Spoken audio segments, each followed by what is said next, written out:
You know, you know how there's always so much chatter around NBA teams when it comes to free throw counts and, who's getting the calls and all that. Right. Well, get this. Something pretty wild has been happening with the Lakers recently. It really kind of turns the whole conversation on its head. Oh, Yeah. yeah. We're diving into this article today from Silver Screen and Roll. They highlight this surprising shift in the Lakers' free throw differential since they brought Luka Dončić onto the team. Interesting. Yeah, and for any listeners who maybe aren't as familiar with that term, free throw differential is just the number of free throws a team attempts minus the number their opponents attempt. It's a very basic but really telling stat when you're trying to understand a team's performance and maybe even some of the narratives around them. Absolutely. Yeah. And, it's especially fascinating in this case because, think about it. The Lakers and their free throw shooting and that whole gap between their attempts versus their opponents, that was a huge talking point for years. Oh yeah, absolutely. We saw coaches getting fined for speaking out about it, what they perceived as an unfair advantage or disparity. It was a hot topic for sure. Exactly. And I think a lot of us, myself included, when they brought in Luka Dončić, a player who's known for drawing fouls, I think the assumption was, okay, this is just going to amplify that whole thing, Yeah. right? It's going to be the Lakers at the free throw line even more than usual. Oh yeah, for sure. That was the logical prediction, right? You add a guy who's basically a master of creating contact to a team that, let's be honest, some people already felt was getting more than their fair share of calls. It seemed like the free throw differential debate was just going to explode. And yet, And yet, the exact opposite has happened. it's really wild. Since Luka Dončić joined the team, they've gone from leading the league in free throw differential to being right in the middle of the pack. Yeah, they're like average now. It's so Yeah. strange. So this unexpected twist, this is what we're really going to unpack today. So let's dive into the data and see if we can make sense of this. Yeah. Yeah. Because I think a lot of people hearing this are probably thinking, okay, well, maybe the Lakers just aren't getting to the line as much themselves anymore. But the article breaks down the different components of this change. Yeah. And it's not that simple. It's not. And the numbers actually tell a very, very compelling story here. The Silver Screen and Roll piece highlights this tweet from Pickafoop, and it shows that before Luka arrived, and more precisely since Anthony Davis's last game, which was on January 28th, the Lakers were first in the league in free throw differential. First in the entire NBA. Right. And now, since then, they've dropped all the way to 16th. And get this, they actually have a negative differential now. Negative. Negative -5. Wow, that's a pretty significant swing. Huge swing in a relatively short amount of time. Yeah. So let's break it down because like I said, you might think, okay, the Lakers just aren't drawing as many fouls. But they actually are. Like if you look at their free throws attempted per game, it's actually gone up slightly. It has. Before Anthony Davis went down, they were averaging 22.9 free throw attempts per game, which was 12th in the league. Since January 28th, that number has actually increased to 23.5 attempts per game. So they're 7th in the league now. Exactly. So they're actually getting to the line a little bit more often themselves. So the change isn't about them drawing fewer fouls. It's really happening on the defensive end. So the real story is how many free throws their opponents are getting. You got it. This is where we see the most dramatic change.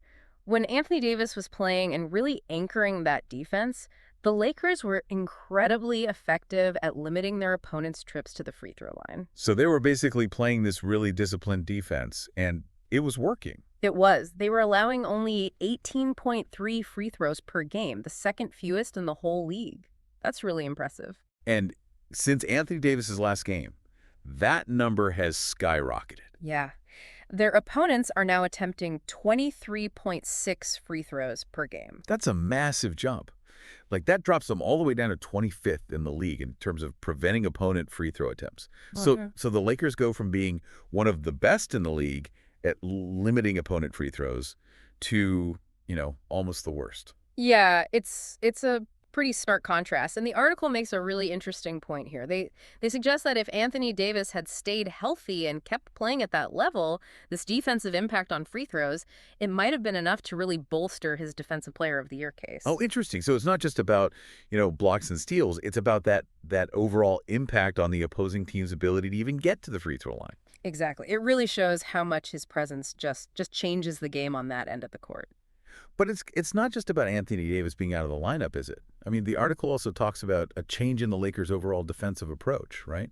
Yeah, that's a really important point. It's not just about one player, it's about how the whole system has had to adapt. So explain that. I mean, Yeah. what was their defensive approach before, and how has it changed? So with Anthony Davis, he's such a dominant rim protector. A lot of their defensive strategy was built around, sort of funneling players towards him at the rim. Like he was such a force down there, both as a shot blocker and just as a deterrent, that they could really rely on him to contest shots and disrupt drives without necessarily fouling a lot. Like, opponents would think twice before even trying to attack the basket. Exactly. But without him, they've had to adjust. And they've gotten more aggressive. Much more aggressive. They're trapping more on the perimeter. They're switching a lot more on pick and rolls. They're trying to contain dribble penetration earlier.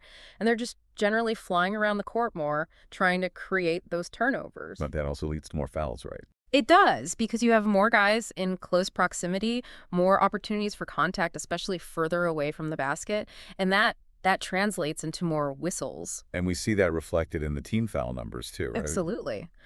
With Anthony Davis on the court, the Lakers were committing the fewest fouls per game in the league. Really? The fewest? The fewest. And since he's been out, they've jumped all the way to 23rd. Oh? They're committing about 3 more fouls per game now, and that increase in fouls is directly related to the increase in free throws that their opponents are getting. It's all connected. Yeah, it's fascinating how one change can have this ripple effect across the whole team. And the free throw line, it's almost like this sensitive indicator of those broader shifts in how a team is playing. So if we pull this all back to that initial surprising finding, the shift in the Lakers' free throw differential, it's not because they're drawing fewer fouls. They're actually drawing slightly more. The real story is this big increase in the number of fouls they're committing on defense, which is most likely a direct result of having to change their defensive strategy because Anthony Davis is out.